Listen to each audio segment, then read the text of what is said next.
What is up, everybody? Jeremy Icenfire here, and welcome back to the channel.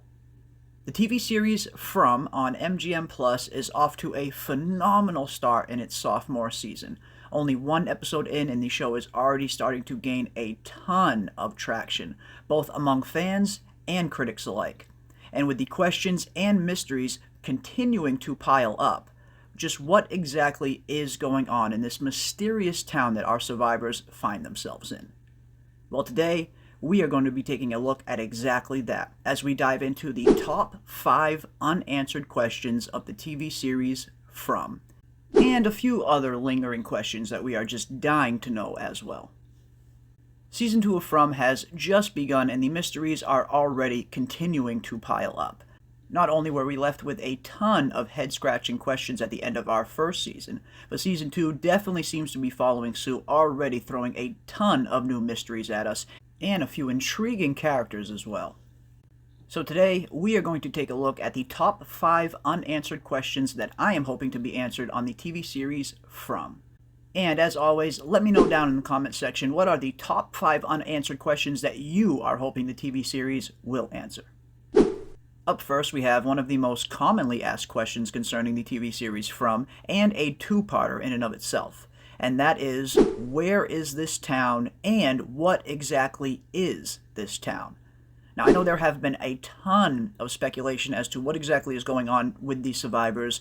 Where are they stuck? Why are they here? And what exactly is the purpose of this town in the first place? And for me, a few things start to come to mind when I think about this mysterious town that they find themselves in. Now, of course, the executive producers of From were also the same executive producers behind the TV series Lost, which I was a huge fan of. And I am seeing a ton of parallels between Lost and From right off the rip, as I'm sure many other Lost fans are as well. Starting with the town itself, which is very reminiscent of the island on Lost. Now, one of the running themes of Lost was that the island itself was always incredibly hard to find. People who had once been to the island and happened to escape rarely have the chance to find the island again. And I have a feeling something similar is happening here on the TV series From. I have a feeling whatever this town is, wherever this town is, it does not stay in the same place for very long. And we do have a little bit of evidence that does back up this theory. In Season 1 of From, we see a board with the map of the United States on it, with a bunch of thumbtacks pressed into it. And we later find out that each one of those thumbtacks represents a survivor of the town and where exactly they were in the United States when they happened to get lost in this town. And as you can see, just about everybody that does eventually get lost in this town seems to have stumbled into the town from a different point on their map. It seems like none of the survivors entered this town from the same physical location in the real world. It's almost like each one of them was driving in a totally different part of the country, or maybe even the world for that matter, when they found themselves kind of sucked into this town, so to speak. And with all the other heavy Lost themes that we are seeing throughout the series, this is definitely leading me to believe that this town, wherever it is, does not stay in the same place for very long, and it is most likely moving. Now, I know there are a lot of other theories as to what is going on. I know some people think that this town is some kind of pocket dimension. I know some people think that it's aliens, that maybe they're on a big alien spaceship and it's just one big experiment. And I really hope that's not the case. I really hope a show as intriguing and as mysterious as this doesn't get boiled down to something as simple as an alien experiment. And I have a feeling it's going to be a little more complicated than that. There are some other hints that I am seeing here and there that do lead me to believe that this whole thing could potentially be one big simulation, but that's a video for another time. And speaking of aliens, that leads us to our next question, and that is, what exactly are these monsters?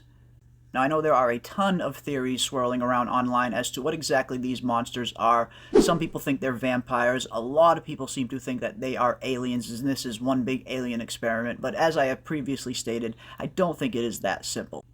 And after taking a closer look at some of these monsters, particularly when they are in their human forms, a few things started to stand out at me. The first being their attire. One thing that I noticed is a lot of the attire of the monsters seems to be period correct from certain different time periods. And from what I could tell, and definitely let me know down in the comment section if you guys have noticed otherwise, But from what I could tell, none of the clothing on any of the monsters seems to be made after the 80s. I am seeing a lot of clothing that looks like it is from other time periods back in the 50s, 60s. It looks like there is a milkman that looks like he is dressed in 1930s attire, but from what I can tell, I'm struggling to find any modern clothing on any of the monsters. And that leads me to believe that the monsters, at least the original group of monsters, might have been the original inhabitants of this town. Which leads me to believe that I think all of these monsters were once human. I do think the monster that we see in Season 1 was not lying when she said it was not her choice to be like this. I do think that is true. I do think all of these monsters were once human, and something turned them into the monsters that we see now. Most likely some type of dark force that is in charge of this town. But let me know down in the comment section below, what do you guys think? What exactly are these monsters, and where exactly did they come from? And up next, we have another lingering question that I am dying to know the answer of, and that is, what are these mysterious voices that are guiding Sarah? Following up on one of my other theories that some people in this town seem to be a little more in tune with the supernatural element of what is going on than others, Sarah being one of these characters. And Sarah in particular might be a little more special than anyone else we've seen, because it seems that Sarah is the first person, at least that we know of, that has been able to hear these mysterious voices, who apparently have been trying to communicate with the survivors of the town for a very long time, which is why I think we start to see the random flickering of the lights, the random music boxes coming on. I do think that is the spirits or these voices trying to communicate with the survivors. But what exactly are these mysterious voices, and what are they coming from? Now, me personally, I have a theory that there are two different kinds of voices that Sarah is hearing. Because in Season 1, it seems like some of the voices were guiding her to do some pretty heinous things, whereas some of the other voices that we hear later on, one particularly being most likely Boyd's dead wife, seems to be trying to help Sarah and Boyd. And that leads me to believe that there are two different voices in Sarah's head vying for her attention, a good side and an evil side. I believe the good side could potentially be former members of the town who were previously stuck there that happened to die in the town and for some reason cannot move on, which is following a little bit of a theme on Lost as well. Something that we find out about the island on Lost is anyone who dies on the island gets trapped there. They are unable to move on, and they kind of become these disembodied voices in the forest of the island. And I do think we're seeing something similar here in the town. I do think some of these voices could potentially be former members of the town who have died there and for some reason cannot move on and are trying to help our survivors find a way out. But let me know what you guys think. What exactly are these mysterious voices, and where are they coming from? But up next, another question that I'm really looking forward to finding out. What exactly and who exactly is this mysterious little boy in white? And why can only some people see and hear him? In Season 1, we see this mysterious boy who seems to be some type of spirit, a little bit different from the voices that Sarah is hearing. This boy seems to have a physical form that is able to interact with the physical world. But unfortunately, not everybody is able to see and hear him. And it seems like the boy himself communicates telepathically with the few people that can see him. At the end of Season 1, when he is talking to Sarah and telling Sarah to get her and Boyd in the faraway tree so they can be safe, he is clearly not moving his lips, and it seems like there is some kind of telepathic connection that he establishes there. And so far, we have seen this mysterious boy in white seem to be on the good side of things. He seems to be showing up and helping some of our survivors of the town. But I am starting to get a weird feeling about him. I don't know, it's just something that I can't shake. I have a feeling that this mysterious boy in white might not be as benevolent as he appears at first glance. My first thought was that he reminds me a little bit of Jacob, the mysterious entity that is in charge of the island on Lost. But maybe, just maybe, this mysterious boy in white might be a little closer to the man in black, or the smoke monster. I guess time will tell. But let me know down in the comment section, who do you think the mysterious boy in white is, and do you think he is ultimately going to help the survivors, or harm them? And last, but certainly not least, another question that I am really looking forward to finding out the answer to. what exactly was it that dragged Boyd and Sarah through the woods at the end of Season 1?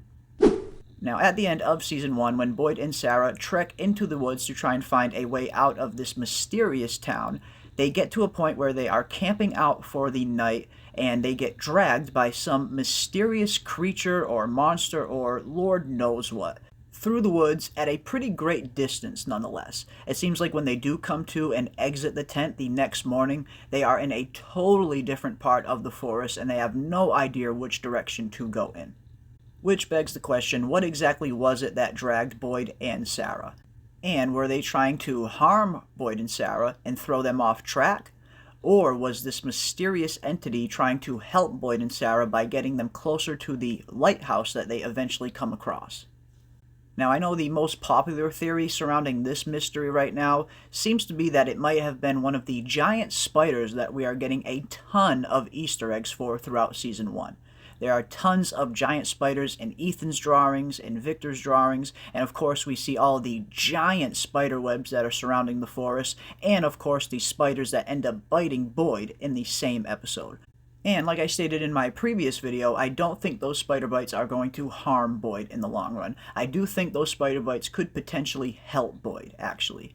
We did learn in Season 1 that Boyd is suffering from Parkinson's disease, and it just so happens that right now in the real world, there are scientists that are experimenting with spider venom as a potential cure for Parkinson's. And shout out to the YouTube channel Fromily for putting that connection together.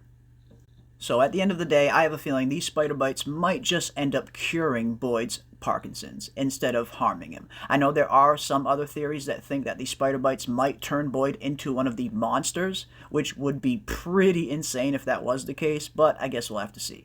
But as of right now, I'm leaning a little more towards the spider bites potentially curing Boyd's Parkinson's. But let me know what you guys think down below as well. And there you have it, folks, the top 5 questions from the TV series From that I am hoping will eventually get answered. And of course, there are a ton of other questions that I am dying to know the answer to as well, like Jade and his visions, what exactly those mean, what exactly is Jade tapping into, what does the symbol that keeps appearing mean, what are the cave symbols down there that Victor came across, which I have a feeling I'm starting to interpret some of those cave paintings. I have a big video that I am working on diving into all of those cave paintings and what exactly I think they depict. But the mysteries just go on, and I cannot wait to get some more of these answers. What exactly are these faraway trees? What exactly is up with Victor and Ethan's drawings, which I have a feeling will play a major part going forward? Where is the electricity coming from? Who is that mysterious voice on the radio at the end of Season 1? The questions just continue to come, and I cannot wait to get the answers. But let me know down in the comment section below, which questions are you guys looking forward to get answered the most? And that is going to do it for us today. Don't forget to hit a like on your way out, subscribe, and hit that bell for notifications to stay up to date on all of our upcoming content, as we will be covering all things From going forward. And don't forget to come hang out for our live after show each week, diving into the latest episodes and the newest mysteries. And as always, I want to thank everybody out there for watching, and we will see you on the next one.